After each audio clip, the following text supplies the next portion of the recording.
Assalamualaikum warahmatullahi wabarakatuh. Alhamdulillah wassalatu wassalamu ala Rasulillah wa ala alihi wa sahbihi wa mawalah, amma ba'd. Para alim ulama, para ustaz, para sesepuh yang senantiasa saya hormati, bapak-bapak dan ibu-ibu jamaah Masjid An-Nur yang dirahmati Allah Subhanahu wa taala. Alhamdulillah, kita sangat bersyukur kepada Allah Subhanahu wa taala dengan harapan semakin kita bersyukur, semakin banyak lagi nikmat-nikmat Allah yang diberikan kepada kita semuanya. Terutama kita sangat berharap kepada Allah memberikan nikmat keistiqomahan di atas hidayah Allah Subhanahu wa taala. Karena seseorang ketika istiqomah di atas iman, di atas Islam hingga ajal mendatanginya, maka ini adalah anugerah yang terbesar. Dan sesungguhnya orang-orang yang dicabut hidayahnya, dijauhkan dari jalan Allah, maka itu adalah orang yang terkena musibah pada yang hakikat atau sesungguhnya. Oleh karena itu Bapak Ibu jamaah sekalian, kita hanya mampu berdoa kepada Allah dan mampu berupaya dan berusaha untuk selalu meniti jalan kebenaran. Dan semoga doa-doa kita dan usaha kita diperkenankan oleh Allah Subhanahu wa taala. Kita senantiasa berada di atas iman dan Islam dan meninggal di atas iman dan Islam tersebut. Bapak Ibu yang dimuliakan Allah Subhanahu wa taala, berdoa adalah sebuah ibadah, bahkan termasuk inti dari ibadah. Karena dalam berdoa, maka seseorang benar-benar memposisikan dirinya sangat lemah di hadapan Zat yang Maha Perkasa. Ketika berdoa, seseorang benar-benar merasa butuh kepada Allah Subhanahu wa taala. Dan semakin banyak kita berdoa, maka Allah semakin suka. Dan semakin jarang, apalagi tidak pernah berdoa, maka Allah murka. Sebagaimana Rasulullah telah bersabda, man lam yas'alillaha yaghdab lahu. Siapa yang tidak meminta kepada Allah, Allah murka dan marah kepadanya. Maka sebaliknya, jika kita banyak meminta, maka semakin banyak permintaan kepada Allah, semakin banyak mengandalkan Allah, maka Allah semakin suka. Maka diupayakan, yang pertama berkaitan dengan doa, pelakunya adalah kita, artinya kita yang berdoa. Kemudian Bapak Ibu jamaah sekalian, yang kedua, dibolehkan kita meminta doa orang lain selain kita sendiri yang berdoa, di mana orang ini adalah orang yang masih hidup.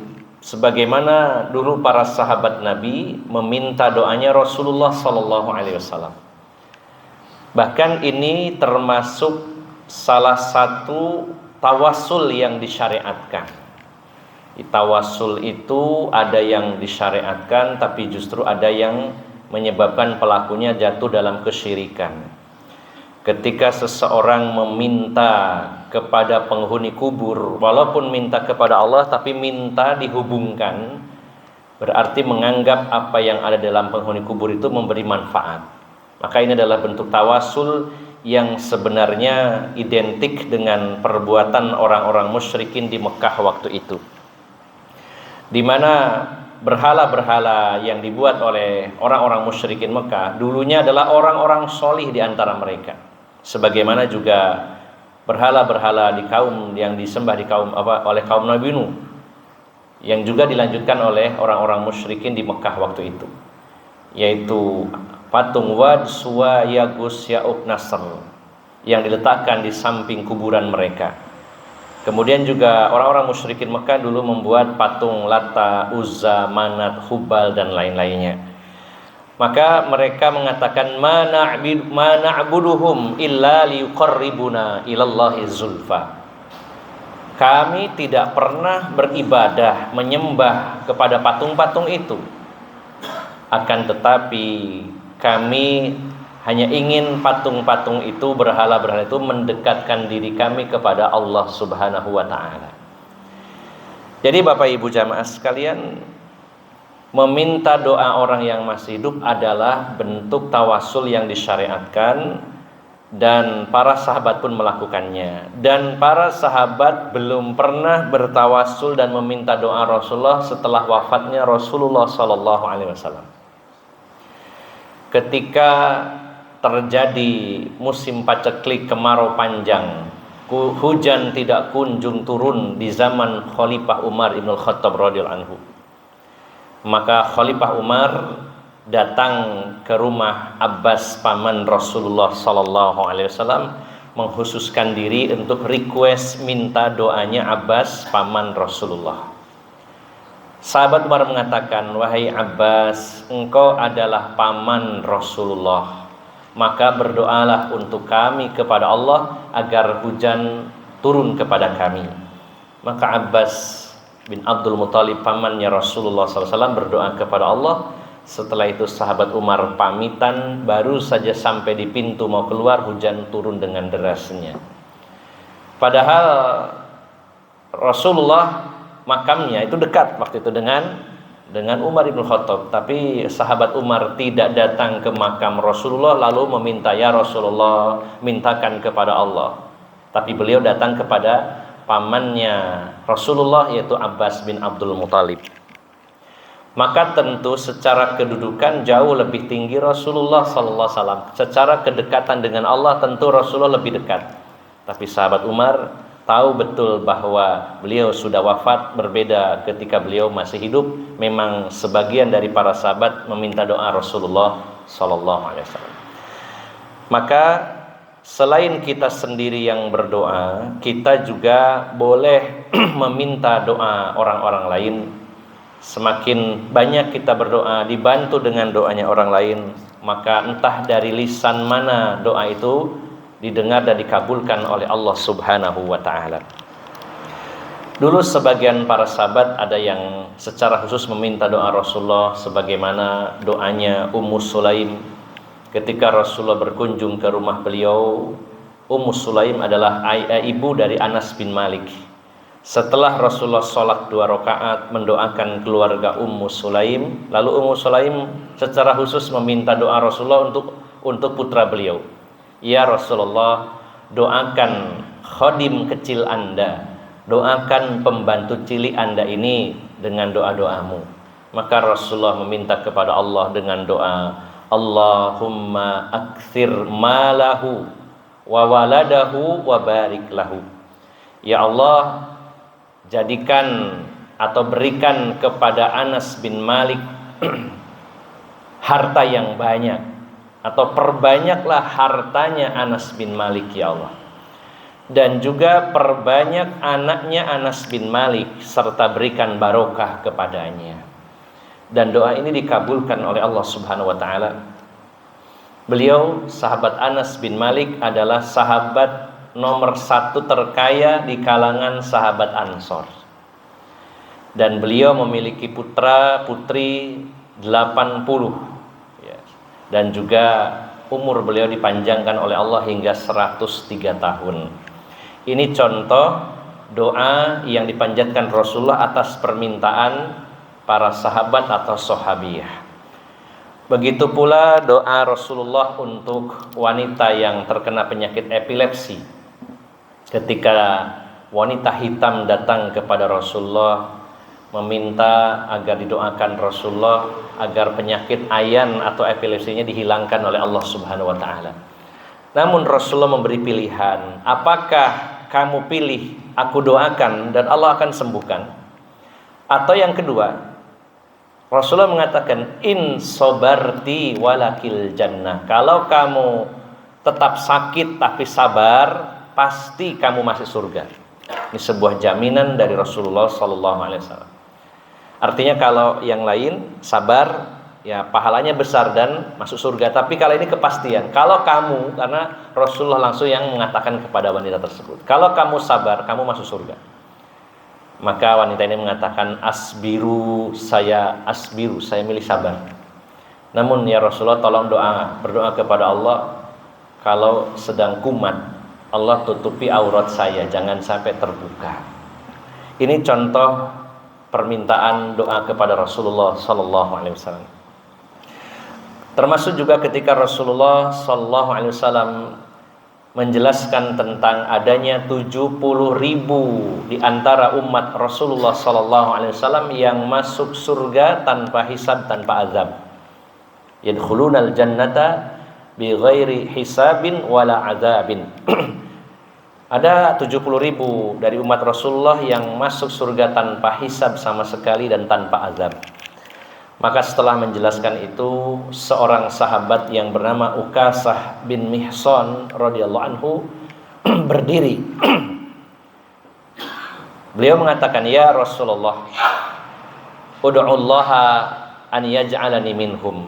Wahai Rasulullah, berdoalah kepada Allah agar saya termasuk salah satu dari yang 70.000 itu.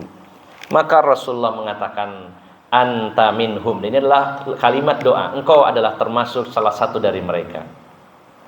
Lalu para sahabat yang lain berdiri mau minta doanya Rasulullah. Maka Rasulullah mengatakan, sabaqaka Ukasah, telah mendahului kalian Ukasah, jatahnya yang saya doakan cuma satu dalam urusan ini.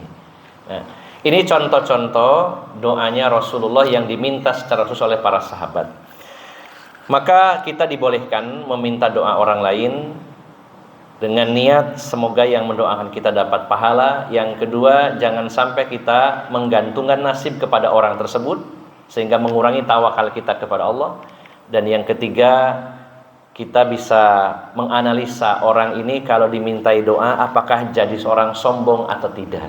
Kalau sekiranya ini orang baik, orang soleh, saya minta doanya, maka tidak menyebabkan dia sombong, maka mintalah doa kepadanya. Sering-sering bertemu dengan orang soleh, minta doanya, atau lewat telepon, lewat WA, tolong doakan saya. Nah, kemudian yang terakhir, yang ketiga, ini yang sangat penting Bapak Ibu jamaah sekalian. Pada beberapa pertemuan yang lalu, mungkin pada beberapa tahun bahkan ya, mungkin kita pernah membahas tentang orang-orang yang didoakan malaikat. Maka malaikat yang merupakan makhluk Allah yang tidak pernah bermaksiat, yang selalu taat kepada Allah sejak diciptakannya sampai dia diwafatkan Allah.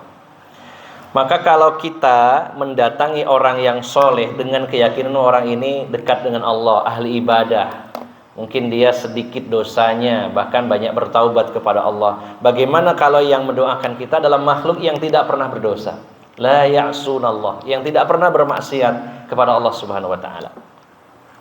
Namun pada pertemuan-pertemuan lalu kita pernah membahas tentang orang-orang yang didoakan malaikat, tapi malaikat di sini malaikat secara umum. Contohnya orang yang tidur dalam keadaan suci, di mana ada malaikat yang menyelinap di antara dia dan selimutnya, dan setiap orang tersebut menggerakkan, membolak-balikan badannya, malaikat tersebut mengatakan, Allahumma gfirli abdik, ya Allah, ampunilah dosa hamba-hambamu ini.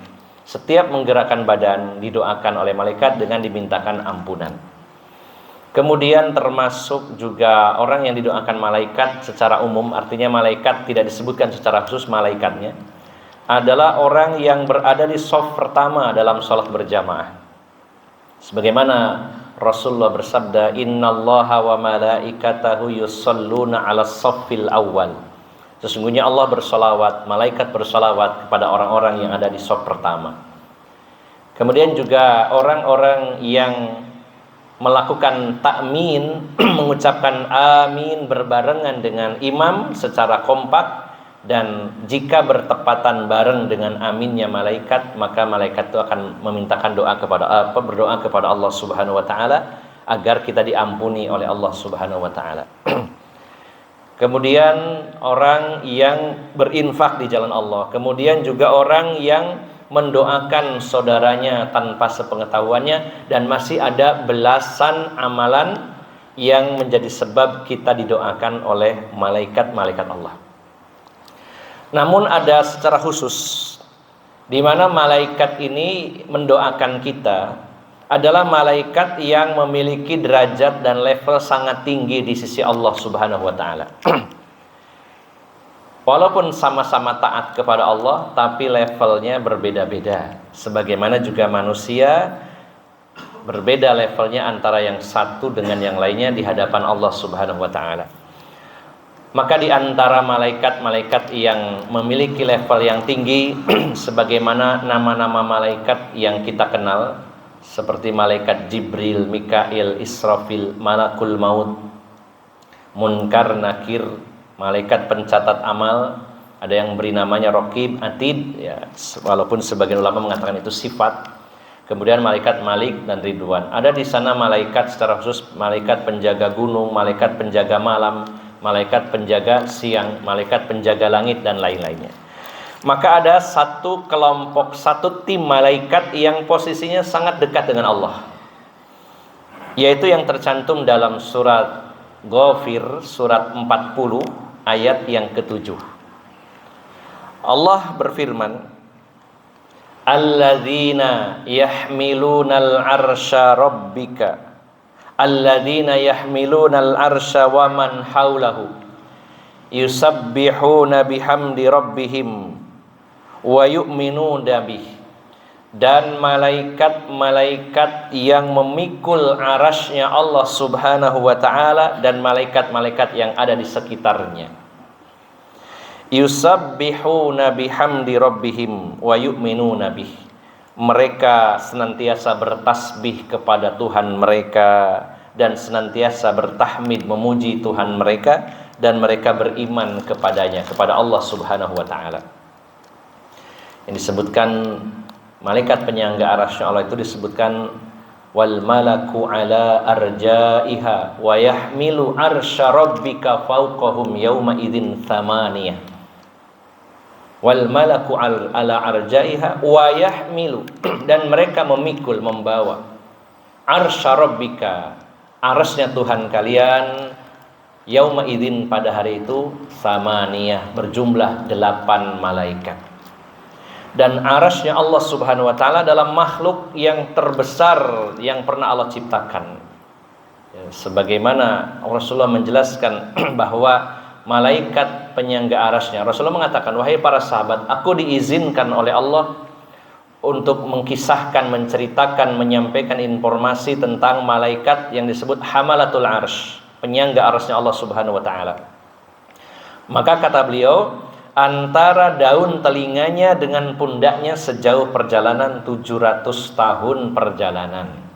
Antara telinganya dengan, kita tidak tahu pastinya bentuk sempurnanya seperti apa, namun karena Rasulullah menginformasikan memiliki telinga, sebagaimana juga dalam hadis yang lain memiliki sayap, bahkan malaikat Jibril sayapnya kata Rasulullah ada 600 sayap. Maka daun telinganya malaikat penyangga pemikul arasy Allah, antara daun telinga dan pundaknya sejauh perjalanan 700 tahun perjalanan. Maka betapa besarnya arasy Allah Subhanahu wa taala dan ini malaikat pilihan. Lalu malaikat itu Allah melanjutkan wa yastaghfiruna lilladzina amanu, dan mereka itu selain bertasbih, bertahmid mereka juga beristighfar, memintakan ampunan untuk orang-orang yang beriman. Lalu doa mereka berbunyi, Rabbana wasi'ta kulla syai'ir rahmatan wa ilma faghfir lilladzina tabu wattaba'u sabilaka waqihim adzabal jahim. Wahai Tuhan kami, sesungguhnya rahmat dan ilmu-Mu meliputi segala sesuatu, maka ampunilah orang-orang yang bertaubat kepadamu, dan ampunilah orang-orang yang meniti jalan-Mu, dan juga jauhkan mereka dari neraka jahanam. Bapak Ibu jamaah sekalian yang dimuliakan Allah Subhanahu wa taala, doanya para malaikat memang tidak bisa kita pesan, artinya doanya sesuai kemauan kita. Karena kita memang tidak punya akses untuk meminta bantuannya. Kalau bisa ada akses pasti minta apa Pak kira-kira Pak? minta sugih. Seandainya punya kenalan malaikat, malaikatnya malaikat Jibril. Jibril minta tolong ya, doakan saya, mintakan kepada Allah saya sugih misalkan. Maka doa-doa malaikat itu rata-rata hampir semuanya, walaupun tidak semuanya tapi hampir semuanya, rata-rata doa utamanya adalah memintakan ampunan kepada Allah untuk kita. Maka Bapak Ibu jamaah sekalian, ini adalah permintaan yang sangat super sebenarnya, yang sangat luar biasa. Karena kita menyadari bahwa kita adalah manusia yang tidak pernah lolos dari kesalahan. Sedangkan penyebab seseorang masuk neraka hanya karena dosa. Penyebab seseorang masuk neraka cuma satu, yaitu dosa. Maka kalau seseorang itu diampuni dosa-dosanya, karena saya tidak mengatakan kalau seseorang itu tidak berdosa, itu hanya para nabi yang maksum. Sedangkan kita tidak mungkin tidak berdosa. Maka pilihannya adalah berdosa dan diampuni. Kalau seseorang itu diampuni oleh Allah Subhanahu wa taala, dosanya dihapus bersih, maka tidak akan disentuh api neraka sama sekali. Maka doa malaikat yang berisi minta ampunan untuk kita ini sangat penting. Apalagi dilengkapi kalimatnya tadi, waqihim adzabal jahim, jauhkan mereka dari neraka jahanam. Ini doa yang paling kita butuhkan. Melebihi kebutuhan kita akan dunia dan seisinya, diampuni oleh Allah dan juga dijauhkan dari api neraka. Maka Bapak Ibu jamaah sekalian, di sini disebutkan 3 orang yang akan dimintakan ampunan oleh malaikat. Yang pertama beriman, ini modal utama. Sebagaimana tadi Allah menyatakan wa yastaghfiruna lilladzina amanu. Mereka memintakan ampunan untuk orang-orang yang beriman. Orang yang kafir tidak akan mendapat jatah ini. Kemudian yang kedua, faghfir lilladzina tabu. Ampunilah orang-orang yang bertaubat kepadamu ya Allah. Ini artinya Bapak Ibu jamaah sekalian, walaupun kita sudah beriman, bukan berarti kita tidak pernah berdosa. Hanya saja kita berusaha dan berupaya menjauhi dosa sejauh-jauhnya, tapi tetap saja masih terjatuh. Maka solusinya adalah bukan terbebas sama sekali dari dosa, tapi berdosa lalu bertobat kepada Allah. Kalau kita menjadi orang yang tidak pernah berdosa, berarti kita bukan manusia, malaikat tadi. Maka kita sudah beriman, memenuhi kriteria pertama yang didoakan malaikat penyangga arasy Allah. Yang kedua, karena kita punya dosa, kita banyak istighfar, banyak bertaubat kepada Allah. Maka termasuk orang-orang yang didoakan malaikat tersebut. Dan yang ketiga, wattaba'u sabilaka, orang yang mengikuti jalanmu ya Allah. Ketika kita komitmen, konsisten, istiqomah meniti jalannya Allah, siratal mustaqim, jalan yang ditempuh oleh Rasulullah sallallahu alaihi wasallam, diikuti para sahabat, para tabi'in, para tabi'ut tabi'in, dan generasi-generasi setelahnya sampai hari ini, bahkan sampai hari kiamat. Mereka semuanya dalam satu barisan, dalam satu rel yang sama.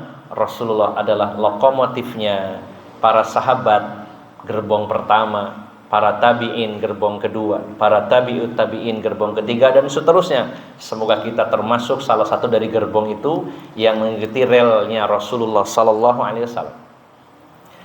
Maka Bapak Ibu jamaah sekalian, 3 syarat: beriman, tobat dari dosa, kemudian meniti jalan kebenaran. Maka orang-orang yang tidak beriman tidak didoakan, atau orang-orang yang beriman tapi dia terjatuh dalam dosa-dosa dan belum bertaubat, maka tidak mendapatkan bagian dari doa ini. Dulu pada pertengahan atau mungkin masih awal dari kitab Ad-Da'u wad-Dawa, salah satu dampak negatif dosa adalah hirmanu da'watil malaikah, diharamkan mendapatkan doanya malaikat, yaitu para pendosa yang belum bertobat. Nah, monggo Bapak Ibu dan termasuk saya terutama, sekarang kita perhatikan diri kita masing-masing. Adakah dosa yang selama ini masih kita lakukan dan kita belum taubat? Terutama dosa-dosa besar, na'udzubillah. Harusnya sudah beres di usia kita yang sudah di atas 40 tahun terutama. Bukan berarti yang muda silahkan berdosa, tidak. tapi setidaknya kita sudah melewati umur puncak, maka sudah selayaknya bahkan seharusnya kita sudah menjauhi dosa-dosa besar. Dan dosa-dosa besar hari ini banyak sekali Bapak Ibu jamaah sekalian. Paling banyak apa Bapak Ibu? Kira-kira dosa hari ini. Paling banyak nomor 1 riba diantaranya ya, yang banyak masih terjatuh di dalamnya. Banyak yang masih merasa mana ya, apa ya, baik itu transaksinya yang riba atau ya profesinya di dunia riba. Ini dosa yang sangat mengerikan dan membinasakan dunia akhirat. Kalau masih berkecimpung dalam riba, belum bertaubat, berarti tidak termasuk yang didoakan malaikat ini. Karena mereka mendoakan orang beriman, ya sudah beriman, tapi masih riba, berarti belum taubat. Kemudian dosa yang paling banyak hari ini adalah perzinahan, termasuk di dalamnya perselingkuhan. Maka ini sebagaimana yang disabdakan Rasulullah, la taqumus sa'atu hatta tadharul fahishah. Tidak akan terjadi kiamat sampai merajalelanya al-fahishah, yaitu perzinahan. Begitu pula tentang riba.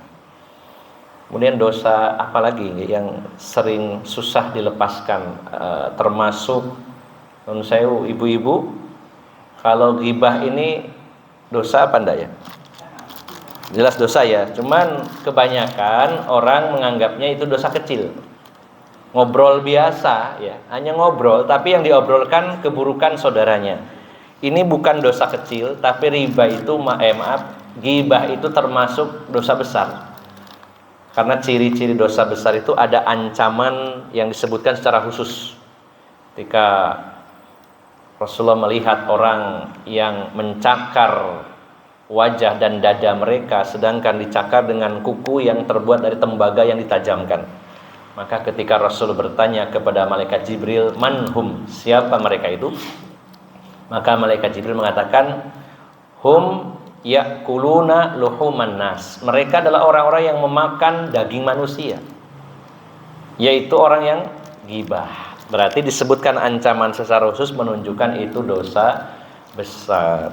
Kalau kita sudah beriman tapi masih ghibahnya masih jalan terus, bahkan menjadi rutinitas harian, kayaknya kalau nggak ghibah itu kayak kurang sreg gitu, dalam sehari nggak ghibah. Nah, naudzubillah. Maka kita khawatir tidak mendapatkan doanya malaikat karena kita belum taubat dari dosa itu. Ya. Termasuk dosa apa lagi yang paling sering dialami bapak-bapak itu melihat aurat. Kalau di jalan nggak lihat, tapi di HP banyak. Oke. Bukan buka YouTube, buka Facebook, buka apapun, apalagi orang yang bikin konten sekarang itu berlomba-lomba. Kalau nggak buka aurat, nggak payu menurut mereka. Sehingga ini menjadikan kita masih melakukan dosa itu. Walaupun dosa mata termasuk dosa yang ringan, tapi kalau terus-menerus jadi banyak.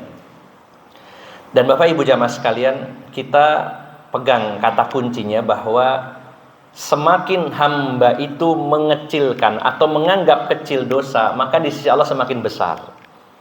Dosa dianggap kecil, ada lagi yang menganggapnya lebih kecil lagi, maka semakin kecil atau semakin dianggap kecil, maka di hadapan Allah menjadi semakin besar. Sebagaimana juga dijelaskan oleh Imam Ibnu Qayyim dalam kitabnya Ad-Da'u wa Dawa.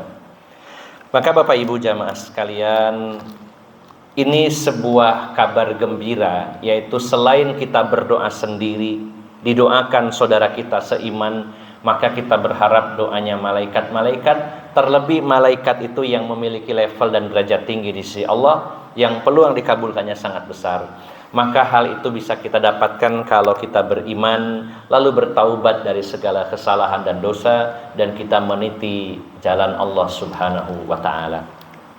Semoga Allah senantiasa menolong kita semuanya, diberi kemudahan untuk tetap eksis di atas iman dan banyak bertaubat kepadanya serta meniti jalan Shiratal Mustaqim. Dan semoga kita termasuk orang-orang yang didoakan para malaikat, khususnya malaikat Hamalatul Arsy. Dan semoga Allah mengampuni segala kesalahan dan dosa kita, dijauhkan dari neraka jahanam. Semoga bermanfaat. Mohon maaf atas segala kekurangan. Aqulu qawli hadza wa astaghfirullah li wa lakum wa akhiru da'wana anil hamdulillahi rabbil alamin. Subhanakallahumma wa bihamdika asyhadu alla ilaha illa anta astaghfiruka wa atubu ilaik. Wassalamualaikum warahmatullahi wabarakatuh.